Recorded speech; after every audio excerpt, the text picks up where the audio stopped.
Hey, good morning, guys. Happy Thursday. Man, I miss you guys. Miss being together. It's been a little while. If you're anything like me, some of these days have been interesting and fun. Being inside, doing all kinds of different things, but some have been tough too. Getting a little stir crazy here and there. So I'm praying for you guys as you continue to do your best to get through and to make the most of what might seem like a less than ideal situation. But really excited we can, I don't know, connect over social media and be together in this way, and excited to study the book of Amos together. So you guys probably, I hope, got to hear from our dear sweet friend Sean Dean. He's such a good man, and love him. So and hopefully you also were on Zoom calls with your Connect groups. So hopefully that was really helpful. And if you missed that, like, join us next week. We're going to be continuing on in our Minor Prophets series. So we sent some discussion questions this morning. I want to go through Amos 1 with you guys. Maybe you read through those questions and chatted with your family. Would love for you guys to be thinking with us about this text. So, as you may have learned from Sean last night, Amos is and as is right here in 1:1, he's a lowly shepherd from some no-name town, and he is speaking primarily to God's people, Israel, but also addressing other nations, which is what we find here in chapter 1 is not that God is necessarily addressing those nations, but the punishment that is awaiting them because of their sin. So I wanted to briefly touch on at least one of the questions, maybe two, but the first one is when you read "The Lord roars from Zion," the Lord roars from Zion. I wonder what comes to mind.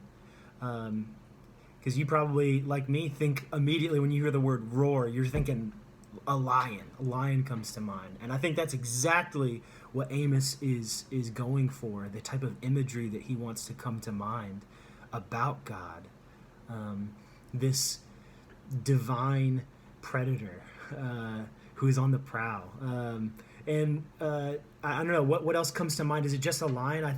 To me, I know all of Scripture, or throughout Scripture, we do hear of God being described as a lion, the Lion of Judah, as well as in Joel, which is right before Amos, and also in Revelation. This type of terminology of the Lord roaring is used. So why is this used? Why does this imagery? Why is it helpful for that to come to mind? Well, I think Proverbs helps us explore that and explain some of that. You might recall, this might sound familiar. The fear of the Lord is the beginning of wisdom, and I think that's a part of this holy, healthy fear that we should have of God.